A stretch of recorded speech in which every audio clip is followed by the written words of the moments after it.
White label bisa tampil di Fashion Week dan dianggap sah. Zara itu dia nggak pernah overclaim.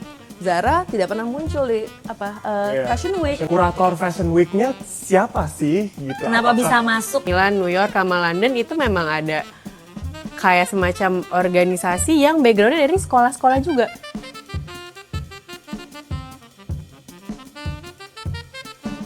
Nah, yang bikin nih gue nggak tahu ya gue mesti emosi apa gue mesti ketawa. Ini nih adalah fenomena yang kayak tadi gue bilang. Zara itu dia nggak pernah overclaim. Zara tidak pernah muncul di Fashion Week. Nah, apa pendapat Anda? Kalau Ini kayak uji Mikir-mikir bentar. kalau Dengan Chris Giantoro. white label bisa tampil di Fashion Week dan dianggap sah, masih penting gak sih arti desain itu sendiri? Sekarang aku mau satu aja deh.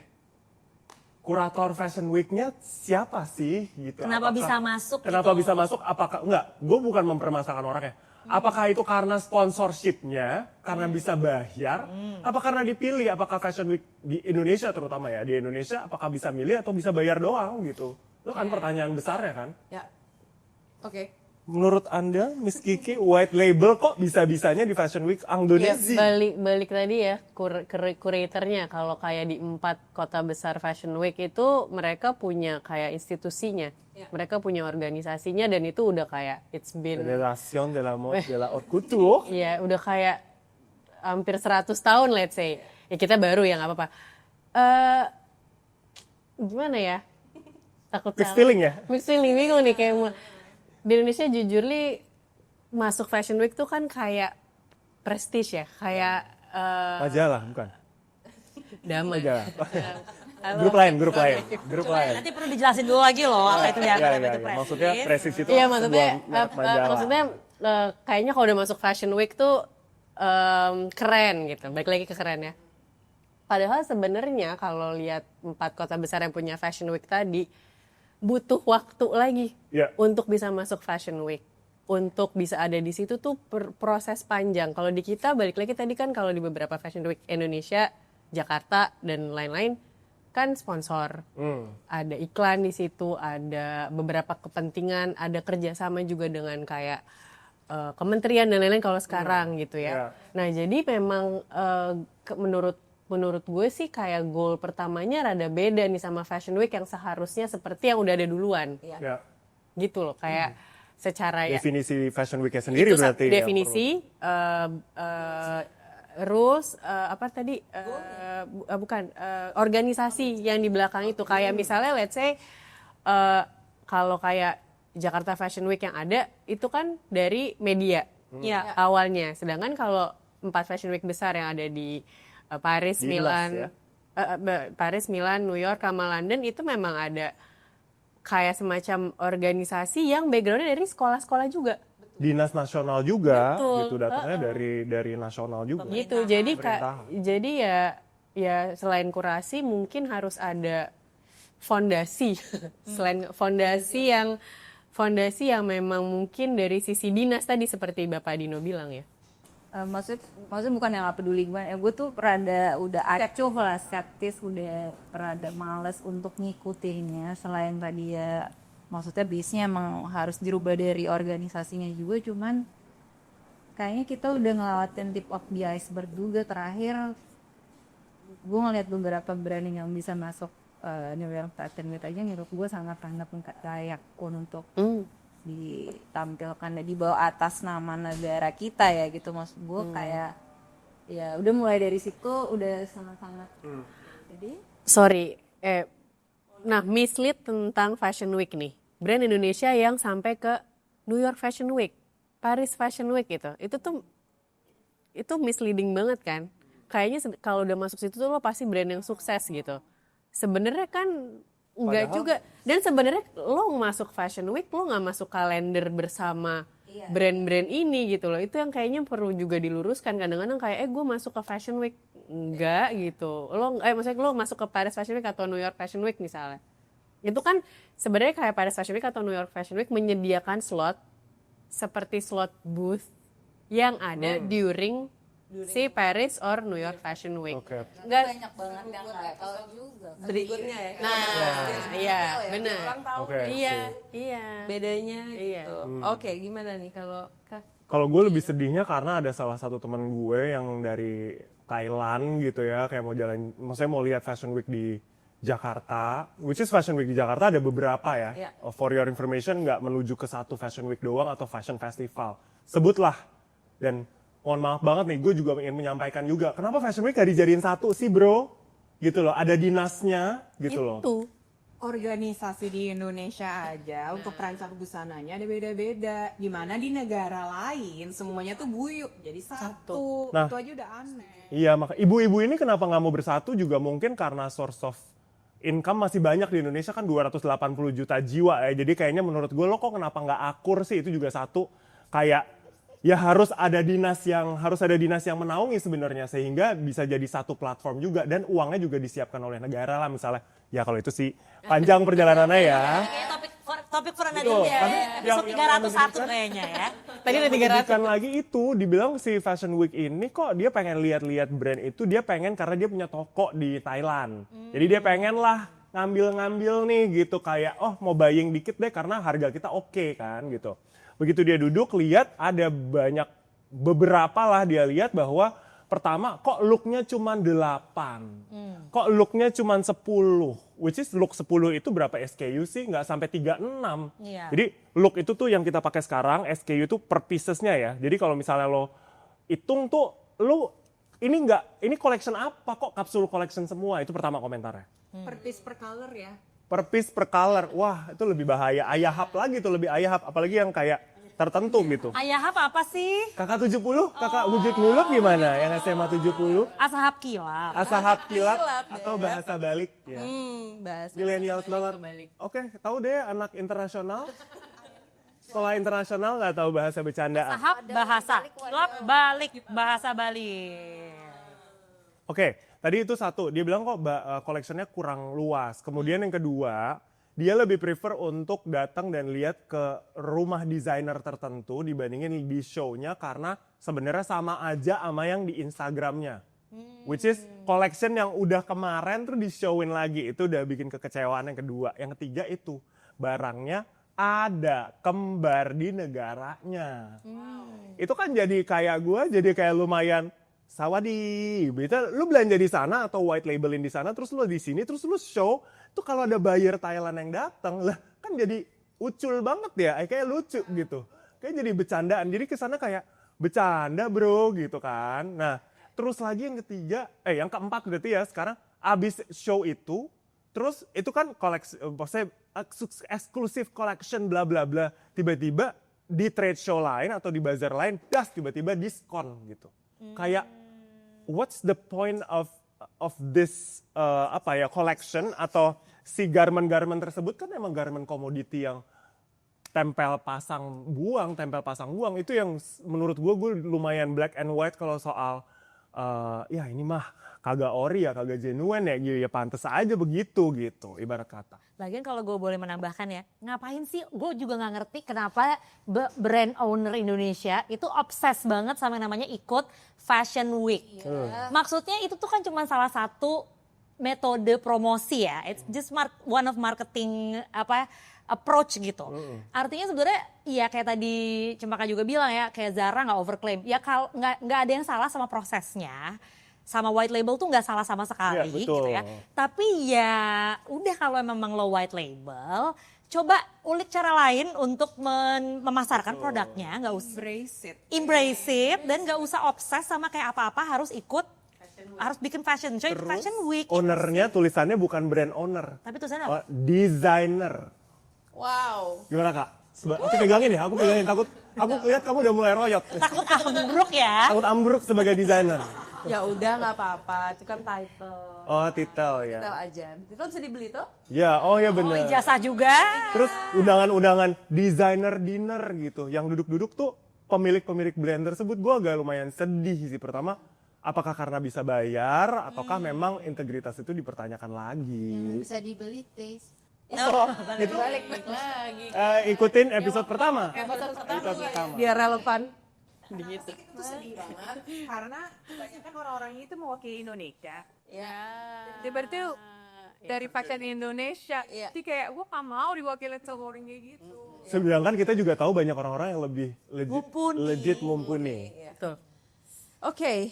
Napas dulu mungkin. Ya. Ya, mungkin kita langsung ke pertanyaan berikutnya kali ya. Jadi kan tadi kita udah agak lumayan gloomy ya pembahasannya, lumayan bikin kayak menyerap energi kita lumayan banyak. Jadi biang keroknya nih apa nih? Culpritnya, apakah membangun brand fashion tanpa latar belakang pendidikan bisa merusak sistem kerja industri ini? Pendidikan. Atau bisa mungkin membuat those younger generation lose faith in design? Bisa banget loh, maksudnya Bisa, kayak bisa lose banget, faith, bisa kayak gue sekolah fashion tidak murah, itu yang, nomor Ya. satu ya. Bayar kita nggak murah. Nggak murah beb.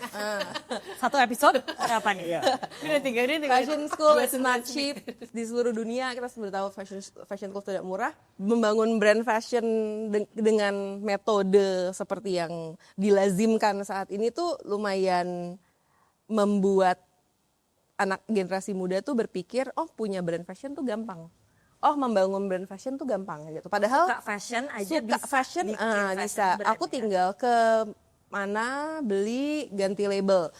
Ya nggak salah sih gitu ya. Cuma ya balik lagi gitu kayak kalau pengen melabelkan diri sebagai desainer, ya nggak gitu caranya sih sebetulnya gitu. Karena ada value lain yang ditawarkan atau ada value lain yang harus kita berikan ke customer kita selain dari pakaian gitu. Karena kalau cuma ngikutin tren, kalau cuma white labeling ya apa dong value yang kita tawarin selain membuat satu negara menjadi konsumen fast fashion gitu. Ya sedih aku tuh. Iya.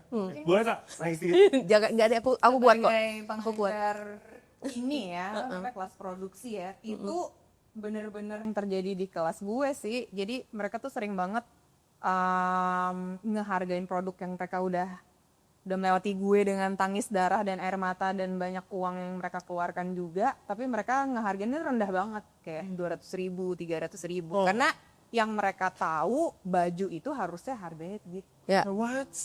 Dan margin yang kayak kecil banget gitu. Terus gue suka tanya ke mereka kayak, ini lo kapan kayaknya? Lo sekolah di sini modalnya berapa? Lo desainnya lo udah susah banget gitu untuk translate desainnya dengan yang lo bisa karena anak fashion business kan, bukan fashion design gitu. Jadi itu tuh udah susah banget untuk sampai di level itu. Tapi kalau gue tanya, tapi kita nggak yakin kalau lebih mahal daripada ini akan terjual. What? Ya. Berarti emang Sedih kan? Marketnya udah terbentuk. market. Marketnya juga udah terbentuk, Kak. Terus mereka juga sedih gitu setiap kita udah jadi nih brandnya, habis itu kita visit ke suatu event yang banyak local brands di situ. Sorry, sebenarnya gue nggak pengen nyebut local brands lagi sih. Sebenarnya local brands itu kan bisa local brand Zimbabwe, Iya. Iya benar. Kongo. Betul. Terus dia bilangnya tuh ya Indonesian Asian brand. Indonesian O. Oh, nih ya. Indonesia. brand merek Indonesia. Merek Indonesia. Jadi pada saat ke sebuah acara yang dimana di situ semua merek Indonesia berkumpul gitu ya, ya karena harganya segitu semua, mereka sebagai pendatang baru udah berkecil hati Duluan banget gitu, kayak berkecil hati banget sih. Jadi kayak kok mereka bisa ya, Miss setiap hari nanya gitu kayak kok bisa sih mereka segitu, sedangkan kita udah mati-matian nyari kemana-mana, tetap si OJS-nya tetap tinggi juga gitu. Jadi lumayan masuk ke Subconscious mereka ya. mereka gitu. Tapi itu tuh sebenarnya tantangan juga. Maksudnya gini, itu tuh benar kayak setan lewatnya sama pemilik-pemilik brand. Gue yakin juga Kak Cempaka pemilik brand, kamu juga pemilik brand.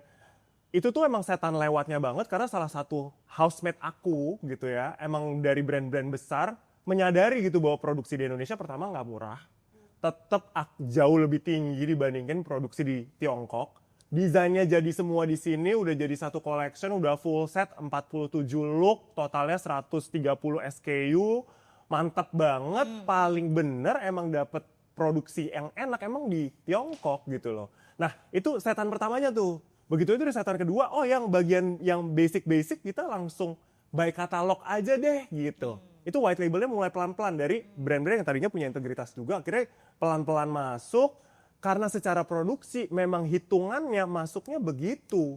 Kalau lo keep on doing it in Indonesia, banyak salahnya katanya. Terus tidak on time. Terus banyak kejar-kejaran. Jadi memang kita punya limitation di dalam industri kita yang membuat brand gede, emang setannya tuh diladenin apa enggak gitu loh. Akhirnya berujungnya balik lagi ke, kalau gue setuju sama Cempaka bilang bahwa white labelnya nggak salah. Cuman klaimnya aja kan, yang tadinya klaimnya Indonesia banget dan didesain oleh putra-putri Indonesia, kemudian sekarang udah nggak menjadi seperti itu. Berarti artinya kalau misalnya dia lempar produksi ke Tiongkok juga sebenarnya nggak masalah dong. Ya kalau desainnya dari kita nggak masalah. Tapi maksudnya lo nggak bisa claim lo tuh made in Indonesia gitu kan maksudnya? Betul. Tapi kalau di peraturan Menteri Perdagangan kita, itu kalau ada beberapa komponen saja terakhir di assembly di Indonesia, itu bisa brand Indonesia, Kak. Oh itu sama Made in kayak Indonesia.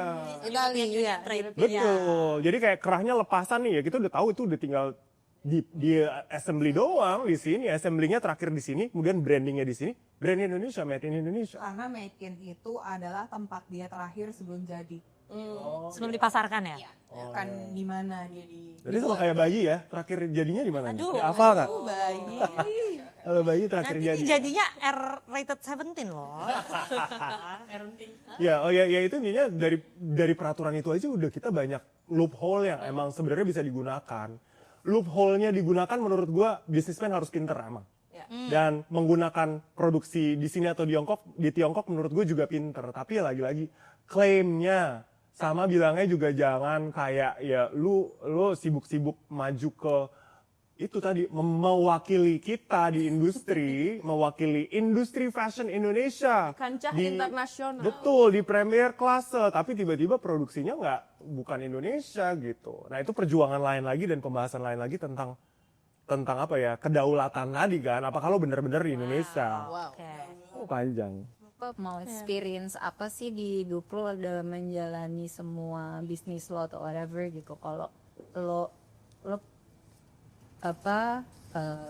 menghargai proses, pasti lo akan, maksudnya desainer fashion menurut gua kan dia tuh butuh jadi apprentice dulu baru dia bisa jadi apa, karena ada experience itu, ada yang dia ambil apa. Sebenarnya menurut gue kalau misalnya orang-orang nggak tahu, nggak mau, nggak peduli, itu their loss gitu sih gitu, karena tas itu berharga banget dan ya pasti brandnya juga akan sustainable. Tapi kalau misalnya emang nggak ada background fashion, balik lagi ya itu, dia bisa berkolaborasi dan memberikan apa ya, capital, atau misalnya dia ngurus manajemennya aja atau apanya, maksudnya banyak role yang masih bisa dia lakukan yang instead of ngeklaim kalau gue desainer tapi dia nggak sekolah sih, ngaku-ngaku gitu. Pharrell aja kan nggak bilang dia desain. Betul. Director Dari Dari Louis Vuitton yang sekarang. Iya, jadi yang menswear ya tapi ya. iya dia bilangnya creative director gitu kan, dimana dia membawahi fashion designers, mungkin group of fashion designers Ya. bantuin dia. Dia menginterpretasikan kreatifnya.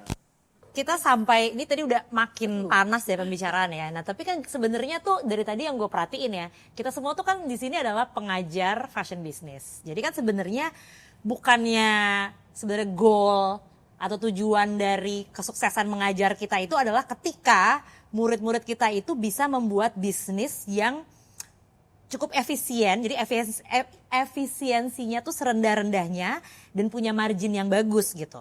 Nah jadi artinya ya white label itu kan sebenarnya ultimate goal nggak sih? Maksudnya jadinya lebih efisien dong sebenarnya si proses produksinya, proses produksi itu sendiri gitu. Jadi kita tutup pembicaraan hangat kita hari ini dengan sebuah pertanyaan, closing statement dari lo masing-masing ya. Kalau lo ketemu orang yang ngaku punya fashion brand, tapi setelah lo ulik lagi ternyata dia nggak ngerti nih teknik produksi itu kayak apa, nggak pernah belajar fashion dan ngambil semua idenya dari Pinterest atau social media platform lainnya. Nah kira-kira lo mau bilang apa sama dia? Kita mulai dari Miss Kiki. Hire saya sebagai fashion consultant Anda. Dan bisa juga sekolah di LaSalle College. Tetap jualan sekolah. Masuk. Ya. Naik gaji. Kebetulan bosnya dari sini. Masa? Kalau gue ada 2 sih sebenarnya. Satu why, kedua how dare you. Waduh. Takut. Kalau gue yang ketiga, nggak usah di fashion deh. Uang banyak banget di tempat lain. Tapi kalau lo suka fashion ya jadi stylish aja.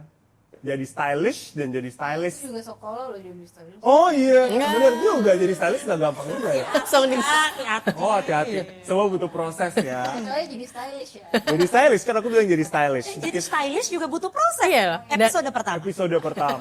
Ya intinya jangan di fashion ataupun jangan di usaha brand apapun kalau lo nggak mau belajar dulu. Gue selalu bilang nih di kelas Introduction to Planning, which is kelas business plan. Hari pertama pasti gue bilang gini, apa yang kalian lakukan kalau lo mau buka toko kopi atau kafe?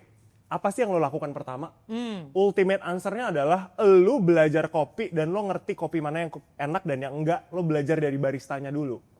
Kenapa? Kalau gempa bumi, tsunami, habis itu pandemi, lo berdiri sendiri lagi, lo suruh bikin kopi bisa. Itu, jadi menurut gue kalau emang forte lo nggak di situ, bro, nggak banyak kok yang lebih keren daripada fashion gitu. Sayang banget kalau harus dinodai. Gak ada generasi baru. Kak Boni. Nggak mau develop collection sama gue aja. Ya tetap Kalian juga opening ya. Atau sekolah fashion design lah, South Oh. Chicago. Banyak kok brand-brand gede yang pakai pattern kamu ya. Alhamdulillah. Pattern makingnya. Alhamdulillah berguna bagi banyak orang. Aku. Iya. Aku nggak mau ngomong apa-apa sih, paling Al-Fatihah. Auzubillah ya berarti.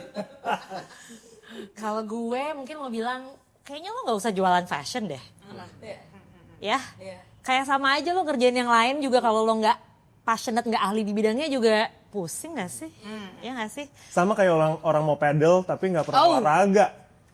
Jadi core-nya tuh olahraga, bukan jenisnya gitu kan. Oke. Terapi lagi laku banget loh. Nah, karena kebanyakan kepelitek ya kak. Jadi gak usah bikin brand ya jadi. Jadi intinya take away atau apa sih yang bisa kita simpulkan dari perbincangan kita hari ini adalah yang pertama yang namanya brand itu nggak sama dengan produk visual ya. Karena visual bagus itu bisa dibuat sama siapa aja, tapi brand itu adalah sistem atau sesuatu yang lebih besar, not only a mood board ya. Kayak BOF atau Business of Fashion di Education Report di tahun 2022 pernah bilang bahwa branding is perception but product is credibility. Oke.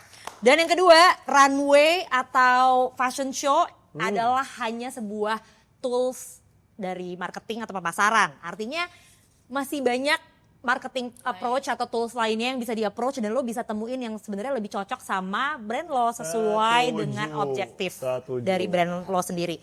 Dan yang ketiga ya, nggak sekolah itu bukan alasan buat nggak belajar. Jadi banyak jalan, banyak cara lain untuk belajar juga. Jadi kita bisa mentoring, bisa apa lagi ya? short course. Bisa short course, betul. Bisa nonton podcast kita sampai episode 100. Ya, Belajar sama pintar. Belajar dari kami. Bisa, bener. Bisa apa? Kelas Soul Oh, Lagi bisa. balik. Tetap jualan kakak. Pelan suaranya ini, harus lebih percaya diri dong. Kelas Soul College. Oh, mudah-mudahan masih di situ Mas Tayang ya. Intinya proses desain itu apapun itu ya, mau fashion mau yang lainnya juga, itu panjang dan butuh research yang mendalam dan developmentnya itu juga butuh waktu dan costly gitu ya. Mungkin gue nggak mau bilang mahal tapi costly. Jadi fashion itu tuh emang kerja keras, kerja cerdas dan proses yang panjang. Jadi kalau mau cepet, jualan geprek sama jualan kopi aja kali ya. Nah, benar. Kopi Setuju. susu aja. Tapi mereka ada yang masuk Fashion Week. Dah, mantap closingnya. Dah. Nyamber aja dia. Keren. Nyamber.